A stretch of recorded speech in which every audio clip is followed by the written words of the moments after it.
Et bonjour à tous, ce week-end j'ai eu la chance de pouvoir me rendre à Fête des Jeux sur Antibes pour la deuxième édition. Cela a été pour moi l'occasion de rencontrer des auteurs de jeux mais également les organisateurs de ce festival et je vous laisse découvrir via les 3 interviews suivants l'ambiance du salon. J'en profite pour remercier les caméramans qui m'ont donné un coup de main parce que j'étais tout seul, donc j'ai mis la caméra entre les mains de bénévoles des associations qui m'ont donc permis de pouvoir réaliser ces 3 interviews. Merci à eux. Et salut à tous, c'est HM pour Entreroliste et aujourd'hui on se retrouve toujours à Fête des Jeux et je suis avec Greg de Troll de Jeux, donc une des associations qui organise du coup la convention aujourd'hui. Ouais, Bonjour Greg. Bah, bonjour, à Ça toi va HM, ça va bien. Bah ouais, nous on organise ici, plus la partie jeu de rôle, mais il y a Ok. aussi le jeu de plateau, je suppose que tu as vu déjà. Ouais, il y a du jeu de plateau, j'ai vu aussi du jeu de figurines qui était à l'entrée. Alors je sais Ouais. pas si c'est vous aussi qui C'est ça. En gérez la fait, partie jeu de le figurines. but c'est de prendre des associations partenaires qui viennent présenter ce qui se passe sur le bassin du coin, Antibes, Villeneuve, Loubet. Et donc de permettre, c'est beaucoup de familles qui viennent. Donc on essaye aussi nous, de mixer les publics. On sait que c'est pas toujours facile, mais de faire se rencontrer les joueurs tendus aux joueurs plus occasionnels. Les experts on va dire, Ouais, les c'est pointilleux ça, c'est et ça. les débutants. Voilà. Donc de Et- leur faire un salon où ils peuvent tous un peu trouver quelque chose. Et du coup Fête des Jeux c'est la combienième édition ce week-end? Alors c'était en plus petit volume avant. Et il y a 2 ans, on a eu une première édition un peu plus grande, vaste ici. On a la chance d'avoir les espaces du Fort Carré. Et on n'a pas eu l'année dernière parce que ça se bat pour les avoir, ces espaces. Et voilà, et cette année, on est revenu. Alors faut savoir qu'on est dans la plus belle ville du monde, on est à Antibes, on a Ouais, 2 en pas, il y a toute, la ouais, mer toute là. objectivité, Voilà, il y a la mer, donc le fameux Fort Carré qui a été fait par Vauban lui-même, tout à fait. De qui est un monument incroyable à toute visiter. façon, si tu dis Vauban, tu peux pas te tromper trop en France. Ouais, c'est clair, il n'y en a pas tant que ça. Hein. Il est passé partout. Et donc du coup, Troll de Jeux, vous, qu'est-ce que vous faites en tant qu'association au quotidien? Alors nous, c'est de justement venir promouvoir le jeu. D'ailleurs, on intervient aux fiches, c'est là qu'on s'était vu la Exactement, dernière on s'est fois. rencontrés la dernière fois au Fige. Et soit en faisant jouer les As d'Or, en partenariat avec le festival, l'équipe. Et on a un stand de jeux de rôle où on fait aussi découvrir, cette année on avait accueilli Jérôme Isnard de Pénombre. Là ici on a eu Marc Clément, que tu as eu l'occasion de voir. Exactement. Voilà, pour son jeu Unification. On essaye ça aussi des gens qui n'ont pas forcément encore leur stand et de mettre une ouverture pour eux, quoi. D'ailleurs, merci beaucoup pour le Fige, parce que du coup, cette année, il y avait pas énormément d'éditeurs qui étaient disponibles, en fait, Oui. qui étaient là sur le salon. Et c'est grâce aux associations comme Troll de Jeux, notamment, Il y avait le il y a Graal, aussi le il y Graal. avait, qui étaient présents, qui permettent à des auteurs, des illustrateurs, des éditeurs qui n'auraient pas pu avoir un stand, en fait, de quand même être présents et représentés pour présenter du coup différents jeux de rôle. Donc là, nous, on a eu l'occasion de rencontrer les Jérômes, hein, parce qu'il y Ouais, avait les 2 Jérômes, Jérômes ils étaient de deux, ouais. Pénombre. Il y avait Damien Coltis qui était passé parce qu'on faisait jouer son Exactement. jeu. Voilà, donc nous ça nous permet aussi de rencontrer ces gens-là. Ça c'est toujours bien sur les conventions. Là on a eu beaucoup de familles. On voulait attirer un peu plus les joueurs. Ça sera notre challenge peut-être pour l'année Pour prochaine. l'année prochaine. Plus, ouais. Alors on voit pas la caméra, mais il y a quand même du monde sur les tables de jeu. Il y a quand même pas mal de passages sur la partie jeu de rôle, parce que j'ai passé forcément mon temps sur la partie jeu de rôle plus que la partie jeu de société. Et les tables de jeu tournent. Vous avez des sessions du coup de combien d'heures à peu Alors près cette année on avait essayé de faire des 2 heures, 3 heures et 4 heures. Ok, donc Voilà. 3 Mais ça formats marche différents. mieux les 2 heures. Les 2 heures, ça Mais marche mieux. Pour attirer les joueurs, c'est toujours les gens ils veulent dire moi je veux jouer longtemps. Ouais. Mais faut venir alors pour jouer longtemps. Et donc, Exactement. là c'est plus de l'initiation. Ok. Quel est ton jeu de rôle favori, toi, vu que t'es sur la partie rôle? Si on Ouais, parle un peu moi de toi. c'est les jeux de cœur, c'est Néphilim, Néphilim, voilà, ok. que je joue pas assez mais que j'adore. Et là j'ai fait jouer le Cabinet des Murmures, qui est pour moi vraiment un jeu. C'est génial, le Cabinet des Voilà, Murmures. c'est ça. J'ai pas eu l'occasion d'y jouer, je l'ai lu et je trouve que le concept est vraiment très très cool. De cette ambiance un peu il y a un corps et on joue tous des esprits qui peuvent potentiellement prendre possession avec les impacts que ça peut avoir. Voilà, mais Je justement, trouve ça très, très Marc cool. Clément a écrit dessus aussi. Le Et on en a grimoire, parlé justement. Ouais. Voilà, choses comme ça. Et ce jeu qui est un peu verbeux comme Néphilim, de venir le montrer ici en salon, de montrer que c'est possible, même de jouer 2 heures, là c'est important je trouve. Clairement. Ouais. Et vous avez les tables du coup du Cabinet des Murmures ce week-end? Ouais, on les a fait hier et ouais, ça fonctionne. C'est vraiment avec c'est sorti en fait dans l'emplâtre, le scénario qu'on fait jouer. C'est le supplément gratuit qui est sorti par les 12 singes. Ok. Et ça marche bien. Les gens repartent de là en se disant ok, j'ai envie d'essayer, j'ai envie de tenter le coup, quoi. Alors qu'il est un peu intimidant au départ. Clairement. Mais pourtant non, il marche très bien et Fait des belles choses. Ouais, c'est un très très bon jeu. Mais écoute, merci beaucoup Greg pour ton temps. Eh ben, Merci beaucoup pour cette convention, je sais pas si on peut l'appeler comme ça, festival. Ouais, festival. Festival de jeux en tout genre. C'est ça, où chacun peut trouver un peu sa façon de jouer, tester des Exactement. choses. La bourse au jeu qui a bien tourné. Bah, tu verras tous les vieux Oui, jeux qui restent, c'est les miens. Voilà. Non. Je vais aller voir ça alors. Bah, merci à toi d'être venu et de mettre l'éclairage un peu sur ce qu'on fait. Avec plaisir. Merci beaucoup et on se retrouve très prochainement sur Entrelist. Ciao tout le monde. Bonjour Eduardo, comment vas-tu? Très bien, merci. Mon projet c'est 6ème âge, j'ai le livre ici, voilà. Un jeu de rôle du coup sur lequel je travaille depuis 2 ans. 2 ans déjà? Il n'est pas totalement terminé encore. Ok. Là c'est une version test, donc je l'ai pas encore réussi à l'éditer, mais il y a une imprimerie à Bologne qui a réussi à me faire des exemplaires comme ça qui sont très propres. Ça fait du coup 2 ans que je travaille dessus. C'est un jeu de rôle médiéval fantastique parce que c'est le domaine de jeu de rôle dans lequel je suis le plus à l'aise. Ok. Et de quoi ça parle du coup 6ème âge? Tu dois nous raconter un petit peu le pitch du jeu. C'est un jeu de rôle médiéval. J'aime le définir comme médiéval merveilleux. Ok. Parce que c'est pas vraiment du high fantasy, on va dire. C'est vraiment dans un autre univers qui n'est pas le nôtre. Mais c'est très proche du Moyen-Âge en termes de réalisme, en termes de magie. Il n'y en a pas beaucoup.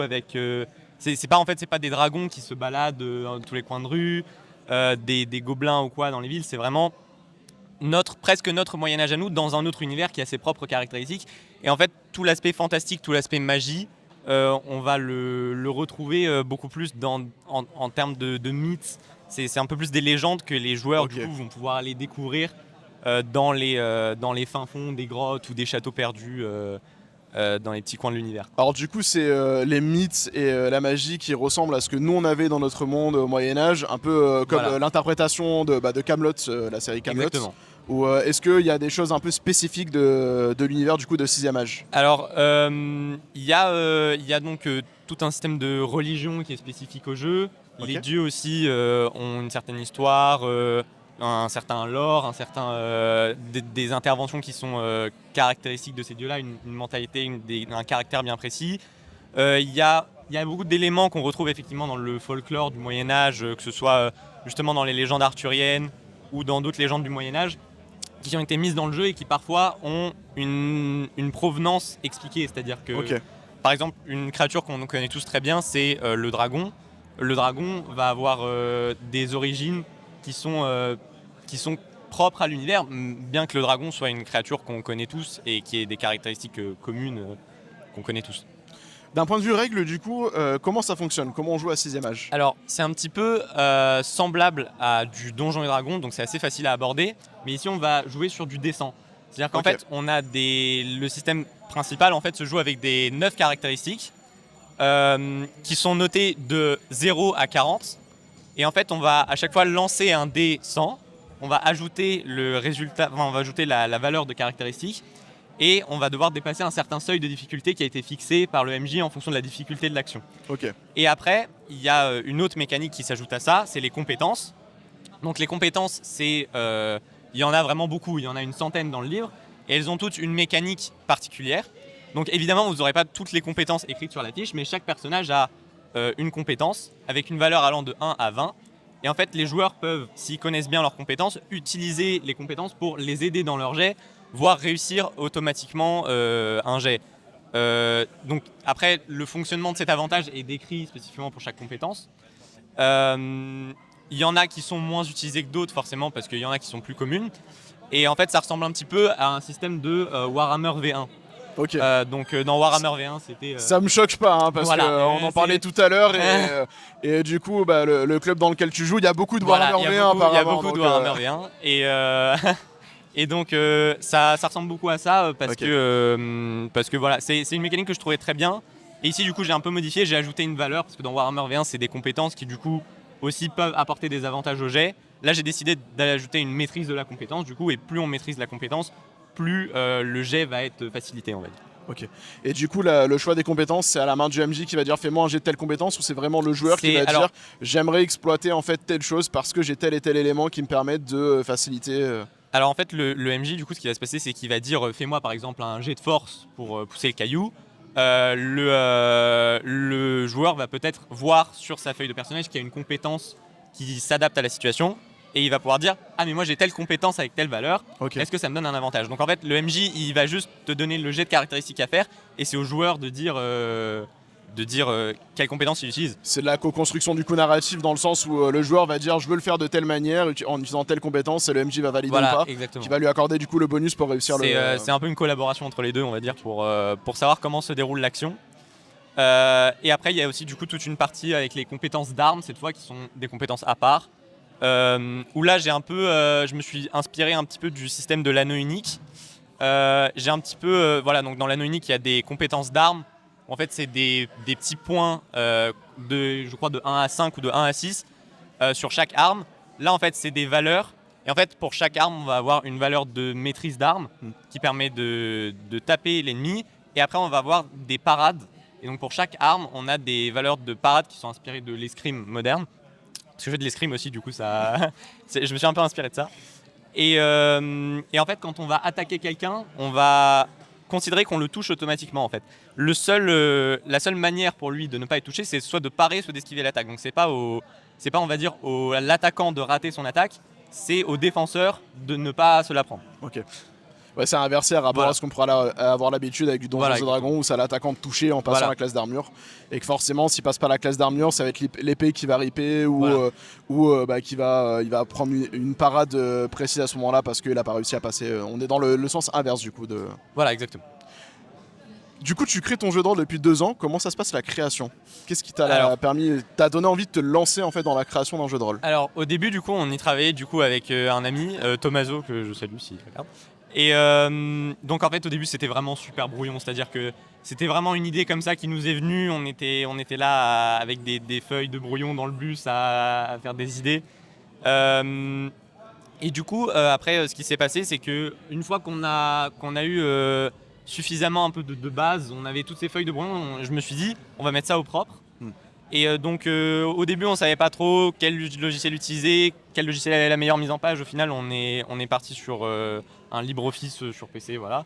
Et j'ai regardé un petit peu comment faire des belles mises en page, etc. Parce que je m'y connaissais pas non plus tellement.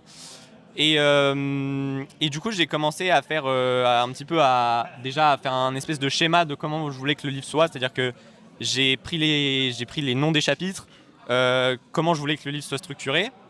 Et ensuite je me suis dit, avec tout ce qu'on a fait, tout ce brouillon qu'on a fait, j'ai un petit peu essayé de répartir tous ces brouillons sur ces différents chapitres pour essayer de voir qu'est-ce que j'avais déjà comme matériel et qu'est-ce qu'il fallait que j'écrive aussi.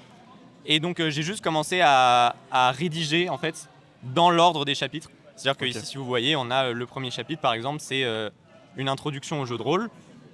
Donc j'ai commencé par ça, j'ai commencé à rédiger l'introduction au jeu de rôle avec les différentes parties. Et après, je suis passé à l'introduction du coup du jeu en lui-même. Et après, ça continue avec les caractéristiques, le combat, les personnages. En tout, là, je suis à 90 pages à peu près. Okay. Et j'estime que dans la version finale, ça devrait faire 150-160 pages. Ok. Donc du coup, il reste encore des choses à faire. Voilà, oui. Qu'est-ce qui te reste à faire du coup encore à travailler sur 6ème âge?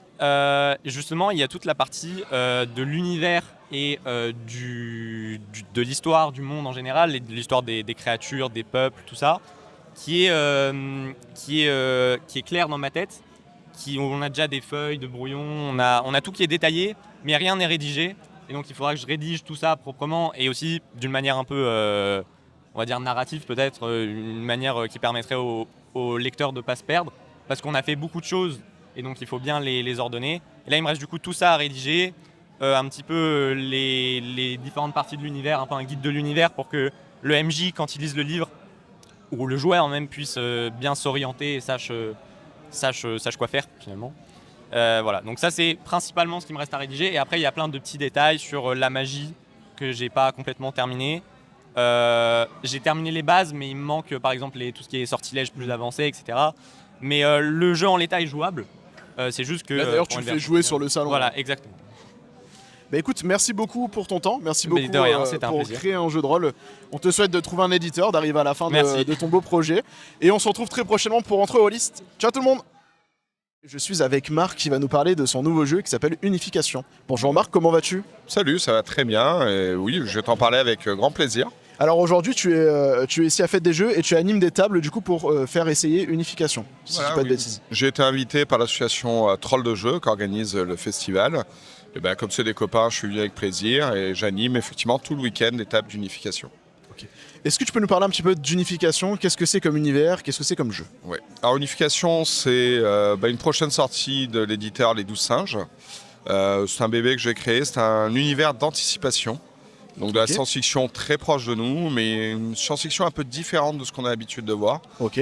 Puisque la plupart des jeux sont des dystopies très sombres, sans espoir, eh bien j'ai voulu faire l'inverse. J'ai voulu avoir une histoire d'anticipation lumineuse et pleine d'espoir. Ok. Alors du coup, Unification, comment ça se joue? Est-ce que tu peux me parler un petit peu de son système? Et après on va rentrer un peu plus dans le lore peut-être. Alors le système, c'est un système maison que j'ai créé. En fait, j'ai fait un grand constat lors de mes parties de jeux de rôle. Ça fait 40 ans que je suis rôliste. Et il y a beaucoup de systèmes différents, certains très compliqués avec des cartes, des dés ou tout un tas de nouvelles choses. Et les joueurs sont un peu perdus souvent. Et quand on fait une nouvelle partie, il faut réexpliquer tous les systèmes. Moi, j'ai eu envie d'avoir un système un peu comme à la maison, être dans ces petites pantoufles. Donc j'ai appris des choses cool d'un peu de système à droite à gauche et j'en ai fait quelque chose de nouveau. Et donc on s'est basé sur un système très simple où on lance qu'un seul dé. Et ce dé va permettre de résoudre l'action ou pas. Voilà, bon, il y a des subtilités bien entendu, mais au moins quand on voit les caractéristiques, quand on voit la fiche de personnage, on se dit qu'on a déjà vu ça quelque part et pourtant c'est nouveau et puis on se sent bien et puis ça permet d'accentuer sur le roleplay et l'interprétation. Et du coup, c'est quel type de dé qu'on va lancer? Alors on va lancer un set de dés sans le D20, donc D4, D6, D8, C'est mon préféré, le D20. D10 et D12. Oui. Oui, mais bon, il avait un trop gros delta par rapport aux autres. Je comprends. Il y a une différence de 2 à chaque fois. Et puis bon, je l'avais mis au départ, mais je l'ai enlevé à regret. Au cours des playtests. Et donc du coup, avec ce dé-là, en fait, qu'est-ce qui va déterminer en fait cette valeur de dé qu'on va lancer? C'est quoi qui va déterminer? Alors la valeur de dé en fait est déterminée sur une caractéristique. Ok. C'est-à-dire qu'une caractéristique va du D4 jusqu'au D12. Ok. Donc on est moins bon jusqu'à on est meilleur. Voilà, mais il y a une petite subtilité quand même. Et donc on prend le dé qui correspond à la carac, on le jette et on doit faire 5 ou en dessous. Et je dis bien en dessous parce qu'on est dans des mondes miroirs. Et donc on a moins de chances de réussir avec un D12 qu'avec un D6. Et donc, quand on voit un D12 sur la fiche, c'est qu'on est mauvais, contrairement aux autres jeux de rôle où généralement on est balèze. On est balèze et là, non, c'est l'inverse. Voilà. Tu as évoqué du coup le terme de monde miroir. Est-ce que tu peux nous en parler un peu plus du coup, si on rentre un peu dans l'univers? Alors, on va parler un peu du lore, ouais. Oui. En fait, les mondes miroirs, tout part d'Einstein. Einstein, en 1913, il a étudié la relativité. Il n'était pas tout seul, hein. Il était avec son épouse, Mileva Maric, avec le mathématicien Marcel Grossman. Et puis, ils ont établi des théories, puis ils ont voulu passer à des expérimentations. Ils ont fait une erreur de calcul, parce que les génies aussi peuvent se tromper. Ça arrive. Et ils ont ouvert, dans le salon d'Einstein, ils ont ouvert une brèche qui menait vers ce qu'ils pensaient être le futur de l'humanité. Et en fait, ils ont découvert qu'il existait une infinité de mondes miroirs, des copies de la Terre, mais qui ont évolué d'une manière différente, des civilisations différentes. Quid Napoléon a gagné Waterloo et le monde est devenu une colonie française. La démocratie grecque s'est installée et l'Empire romain n'a jamais existé. En fait, tous les mondes ont eu une divergence et une civilisation différente. Ok. Ça, c'est vraiment le départ de l'histoire. Donc, si tu as d'autres questions. Ouais, si tu peux approfondir un peu du coup dans Unification, qu'est-ce que nous on va jouer du coup? Parce que alors, qu'est-ce qu'on va jouer? Ça, c'est le pitch de départ. Il y a plein de mondes alternatifs. Donc, voyant tout cela, on le sait, dans la réalité, Einstein était un homme de paix. Oui. Donc, il a amené l'humanité à se questionner sur son devenir. Ok. Et plutôt que de se faire la guerre entre nous pour voler les ressources ou les terres, eh bien, on pourrait très bien les échanger avec d'autres mondes miroirs. Et donc, on a été voir ces autres mondes, ces autres humains, pour échanger la philosophie, la politique, les sciences sociales, les ressources, la technologie. Et puis, des alliances se sont formées. Une première terre miroir a rejoint la Terre, et puis une deuxième, une troisième, puis 5. C'était les mondes fondateurs. Okay. Ils ont décidé de créer l'unification, qui va offrir, grâce à ce partage, un meilleur avenir à l'humanité. Ok. Et donc, une fois qu'une société idyllique s'est créée, où on a réussi à endiguer la famine, on a réussi à endiguer le capitalisme et toutes les choses qui nous pourrissent la vie, faut le dire, eh bien, on a commencé à continuer à voyager pour rencontrer d'autres mondes. Et c'est là où interviennent les joueurs, puisqu'ils jouent des arpenteurs. Ce sont ceux qui vont de monde en monde pour rencontrer de nouveaux humains, de nouvelles civilisations, mais aussi lutter contre les dangers inhérents à l'unification, parce que il y a quand même des ennemis, notamment le Néo-Reich, donc un monde où les nazis ont gagné la guerre, qui se partagent avec les forces de l'Axe, les Japonais, les Italiens et les Espagnols. Eux-mêmes se sont aperçus que les mondes miroirs existaient. Ils ont formé une coalition barbare avec d'autres mondes tout aussi horribles qu'eux. Il y a une guerre froide s'installe entre l'unification et ces mondes barbares. Je dis bien une guerre froide parce qu'ils n'ont pas encore la puissance pour attaquer l'unification, mais il y a de l'espionnage, il y a en fait... donc on peut jouer beaucoup de styles d'aventure dans l'unification, que ce soit de la recherche scientifique, de la diplomatie, de l'espionnage. Donc ça permet en fait d'offrir un champ de possibilités vraiment énorme. Ok. Sous quel format va sortir Unification du coup? Ça va être un livre, ça va être plusieurs ouvrages, ça va être une boîte? Alors, Unification, ça sera 3 livres. Ok. 3 livres assez épais quand même. Alors le premier, Unification, les mondes miroirs, vont reprendre donc tout le setting de jeu, en fait, tout le background, l'histoire, les règles bien entendu, avec la création, un gros scénario long métrage. Mais aussi, ça j'insiste un peu là-dessus, parce que je suis rôliste et il y a une chose qui m'énerve particulièrement. Il y aura tous les secrets du monde dans le livre de base. Parce que quand j'achète un jeu et qu'on me dit les secrets vont être donnés dans 4 suppléments, que le supplément sort jamais, tu te restes avec un jeu sur les bras un peu inachevé. Donc moi j'ai voulu donner tous les secrets, même s'il n'y a pas tous les détails de comment on arrive à ces secrets, parce que ça sera développé dans les suppléments, au moins le maître de jeu pourra aller dans l'histoire de l'univers, tout en sachant où il doit aller. Ok. Voilà. Le deuxième livre, L'Axe des mondes, Axis Mundi, va expliquer comment créer soi-même un monde miroir. Alors pas avec des tables, mais vraiment les méthodes pour dire... les concepts à mettre en place pour qu'ils soient intéressants aussi. Exactement. On va décrire tout ce qui est le Néo-Reich, donc l'ennemi principal de l'unification, et 14 mondes miroirs. Donc 14 mondes miroirs décrits en quelques pages, avec leur histoire, 2 personnalités importantes et un synopsis d'aventure pour pouvoir jouer directement. Sur ce livre, j'ai fait appel à 2 co-auteurs parce que j'avais envie de faire travailler. Il y a mon épouse, Clara Grossi, qui a écrit sur Chroniques oubliées, Contemporain, 2 horreurs, qui a écrit sur d'autres choses qui vont bientôt sortir. Et Julien Moreau, l'auteur de Meute, qui est un copain et qui est venu participer à l'aventure Unification. Et qui ont écrit chacun à peu près la moitié des mondes sur les 14. Et le 3e livre, Projet Genèse, c'est une campagne en 7 scénarios qui va prendre l'un des gros secrets du monde, donc je ne vais pas parler ici, et qui va permettre aux joueurs de le comprendre, de l'endiguer, de trouver des solutions à terme pour pouvoir lutter contre cette menace universelle, pourrait-on dire. Du coup, tout ça, ce sera disponible quand? Est-ce que tu peux nous parler un petit peu de quand est-ce que ce sera disponible chez les Doux Singes ou Oui, tout à fait. Alors, normalement, ça sera disponible en crowdfunding en fin septembre, début octobre. Sachant que donc, tous les textes seront achevés d'ici là. Donc là, je suis sur la fin de l'écriture de la campagne. Les 2 autres livres sont déjà écrits. Les illustrations seront faites. Parce qu'on ne va pas faire attendre les joueurs en fait derrière, des attentes de plusieurs années, c'est pas possible. Donc on met un point d'honneur à finaliser le projet avant de lancer le crowdfunding. Et si tout est bien avancé, ça sera fin septembre, début octobre. Voilà. Donc fin septembre, début octobre, disponible sur potentiellement Game on Tabletop. Voilà, je pense que ça sera Game On. Après, c'est pas moi qui m'occupe de cette partie-là. Ça peut évoluer entre-temps. Mais ça peut évoluer, mais voilà, le projet est bien lancé. Et on arrive au bout, c'est un peu stressant quand même. Normal. Parce que on va lécher son bébé dans la nature et puis est-ce qu'il va fonctionner? En tout cas, j'ai un super accueil. Ça fait 2 ans que je le présente au Festival international du jeu de Cannes, à Octogone et à RPG Gers et d'autres conventions plus petites. Et j'ai très souvent un très bon accueil sur le jeu. Donc voilà, moi s'il fonctionne, alors c'est pas une question d'argent, mais de voir en fait les joueurs jouer avec et le faire vivre. Là, j'aurais gagné mon rêve d'enfant, mon rêve d'ado, qui a commencé le jeu de rôle, sera réalisé avec un grand plaisir. Avec la sortie. Voilà. Et j'ai une dernière question pour toi. Tu as dit que tu as 40 ans de jeu de rôle. Ouais. Quel est ton jeu de rôle préféré du coup? J'en ai plusieurs. Donc, mon jeu de rôle préféré, ça a quand même été Vampire. Vampire. Pendant très longtemps. Jusqu'à ce qu'il y en ait un qui vienne un peu le détrôner.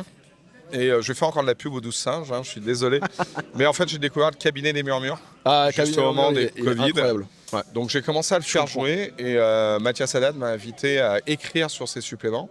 C'est la première fois que j'écrivais, il m'a donné ma chance. C'est grâce à lui que j'en suis là aujourd'hui un petit peu, et grâce à Sébastien Célerin et Yannick Leclerc, parce qu'ils m'ont fait confiance alors que je n'avais jamais rien écrit de ma vie. Et grâce à eux, maintenant j'écris pour un peu tout le monde, dans pas mal de gammes. Il va y avoir plein d'autres projets qui vont arriver. Et puis Unification, il arrive là parce que ils m'ont tendu la main, ils m'ont donné cette chance. Donc voilà, c'est un petit message aussi à C'est une belle histoire en tout cas. tous les rôlistes qui écrivent un jeu dans leur coin. N'ayez pas peur d'aller voir des éditeurs, d'essayer de faire vivre parce que c'est possible. Voilà, souvent on entend dire les éditeurs sont un milieu fermé, il y a de l'entre-rôlisme, etc. C'est pas toujours vrai. Des inconnus comme moi peuvent y arriver, donc pourquoi pas les autres. Donc n'hésitez pas à faire vivre les projets, à faire vivre la passion. Parce que c'est ça qui compte en premier, la passion. Et on est entièrement d'accord. Voilà. Merci beaucoup en tout cas pour ton temps. Merci à toi. Je te souhaite de bonnes parties tout à l'heure parce que j'ai vu que tu avais des j'en ai encore tables qui sont plusieurs, chargées. ouais, tout à fait. Encore Mais c'est toute bien, l'après-midi. moi, j'adore maîtriser, surtout en convention, parce qu'on rencontre plein de gens et puis c'est cool. Voilà. Je te remercie pour tout. Merci à toi et on se retrouve très prochainement sur Entre Rôlistes. Ciao tout le monde. Avec plaisir. Ciao.